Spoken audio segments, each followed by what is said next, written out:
welcome back to I Heart K5. In my previous video, I had the pleasure of taking a sway bar out of the box from Offroad Design. Well, finally got that bad boy slapped on there. Thought I'd do some follow-up on, how it went on. Now, overall, it pretty much just bolts right into where the factory sway bar came off. But there are a few things that come along with it that make it interesting. Check this out.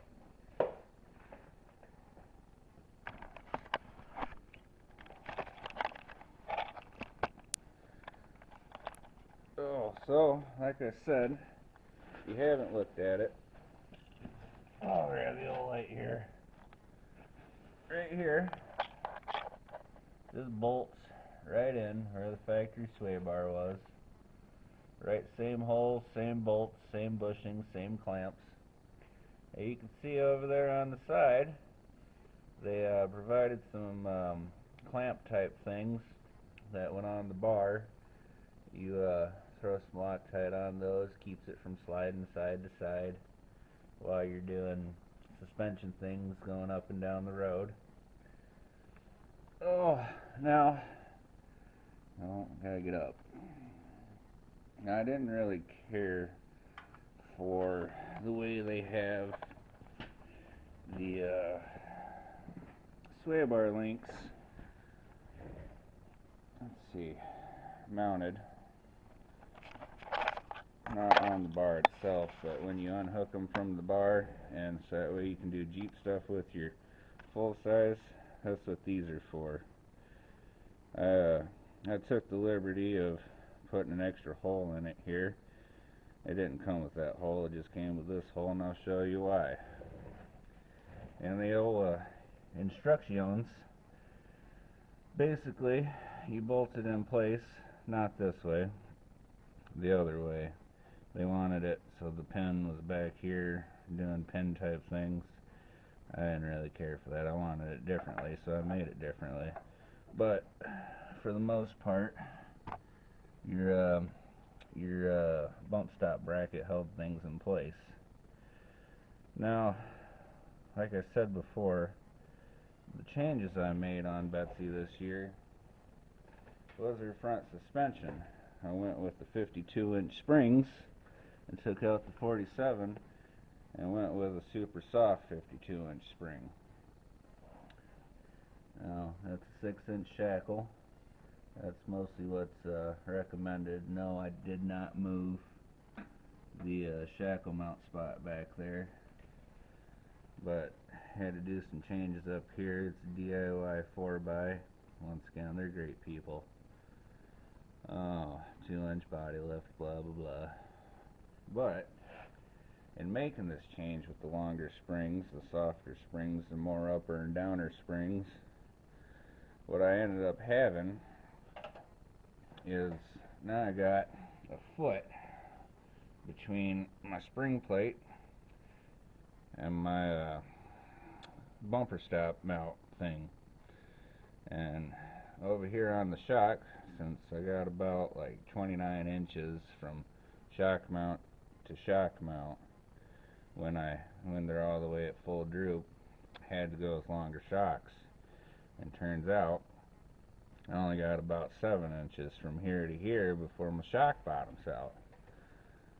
Well, like I said, I didn't really like how they put the sway bar link holder in there, so I went ahead and made some changes.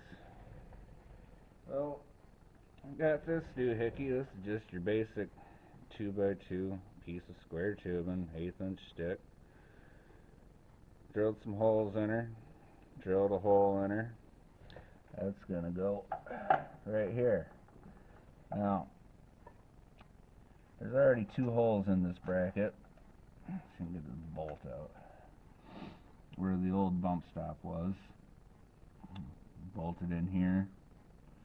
And then the other one was for the little doohickey tang type thing that held it in place.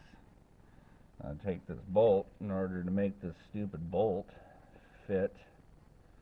There you are. You might be able to see that.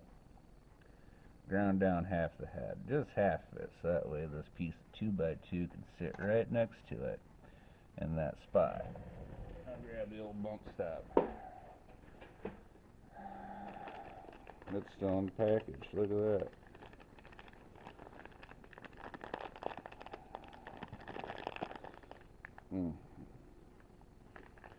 Just one moment.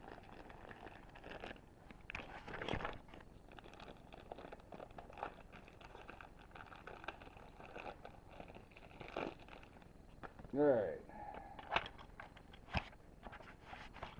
There. That's the tang I'm talking about. Holds are in place. And just a 3/8 stud. Whatever, stupid camera.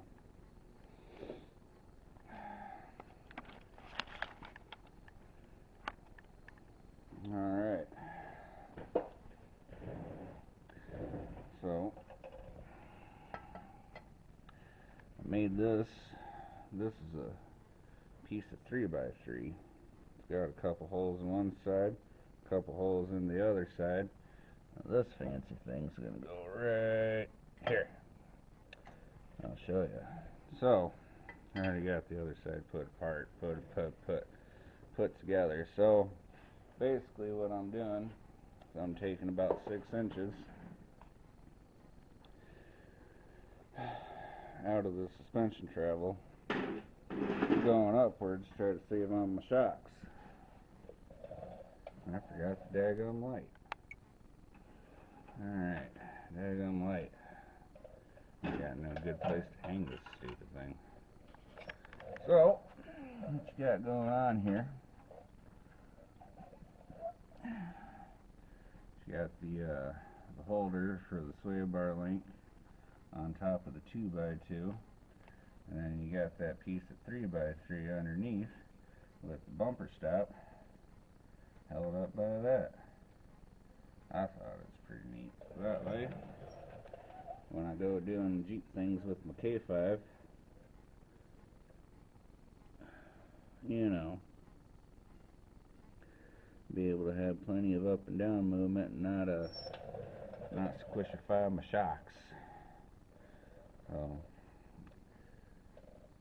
yeah, that's about all there is to it. I thought it was pretty cool. I got the kit that's designed for the 8 to 12 inch suspension lift, and it came with an adjustable sway bar link that starts out at about 8 inches, and you can adjust it out to about 11 inches or so. There's bolts right there. They got 3 holes in it. One hole's for stock, one hole's for 1 inch, and the other hole's for 2 inch. And the other kit, that's for a 2 to 7 inch suspension lift. Its sway bar link is it starts out at about 4 inches. So, you know, like I said, they wanted that holder doohickey at the back side, closer to where the brake line is. I'm gonna run it right there and see how it works. Oh. Now, I'm sure you're wondering about this shiny can looking thing over here on the bench. Man, I'm ugly when you get too close. But she's got a little bit of a lopey cam in her, and that's a little bit hard on the vacuum for the brake. So I got this thing here from Summit Racing. There it is. It's just your basic vacuum can. And I thought, where in tarnation can I put this doohickey? Well, I got this bracket that it used to not look like that. It had the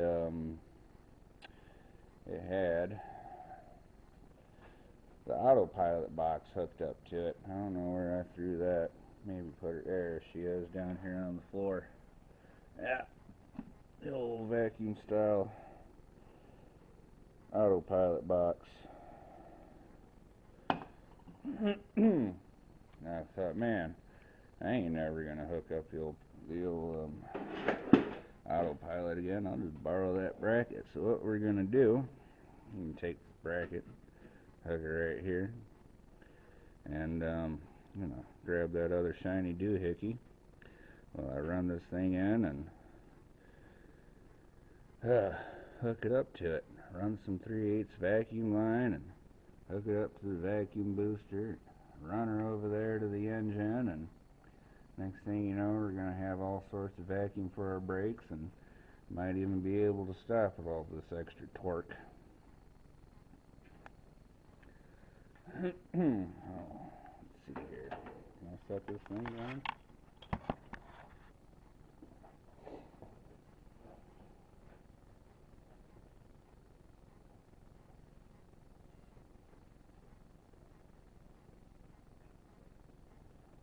So basically what we're going to be looking at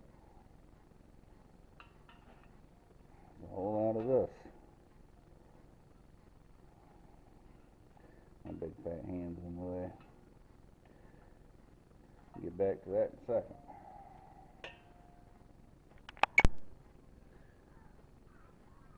Alrighty, there it is. All fancy held on with the bracket. Shiny. Came with the plug. Came with 2 plugs. And the thing, and the 90, and the check valve, and the stuff and whatnot. So now all I gotta do is run some 3/8 vacuum line over here to the braking boosting, and then way over there one to the engines. That way it can suck all the vacuum and stuff. Alright, party on, people. Hey there, just wanted to throw a tidbit at the end of this video, and welcome to my garage. It's cold out here. I ain't got no heat in it. We just moved in here this year. But these are the tires I'm going to be running this year. 3515 TSL, 3516 boggers. Yeah! Pretty excited. Always wanted a set of boggers. These are sitting in 14-inch wheels. Not to worry. I'm going to throw some paint on it, make it look a little bit better. Only running 35 because I only got half-ton axles in it, even though they got them fancy Yukon gear axle shafts and whatnot in them. Wanted to send a shout out to my buddy Justin Tiley. Oh, in the back there, you're probably wondering, those are the 37s I run just daily street driving nonsense. Got some fancy chrome wheels wrapped up in them. They're real neat. Nothing real big like you're thinking, but we'll get them on there. But send a shout out to my buddy Justin Tiley. He is a buyer and logger, cutter of standing timber in the state of Michigan, Lower Peninsula area. So if you're in the Lower Peninsula of Michigan, we got about 10 acres of woods you want someone to come look at. It's hardwood that's the stuff that he cuts down. So you can find him on the Facebook there. It's Justin Tiley, Theile. Alright, yeah, and I know you hear it in everybody else's videos, but hit the subscribe button. If you like doing off-road stuff as much as I like doing off-road stuff, these videos are going to get better. I love going wheeling, and I love wheeling with my truck and hanging out with Jeep people and doing Jeep things with, Jeep people. But go ahead and hit the subscribe for me, and I'd highly appreciate it. Thank you.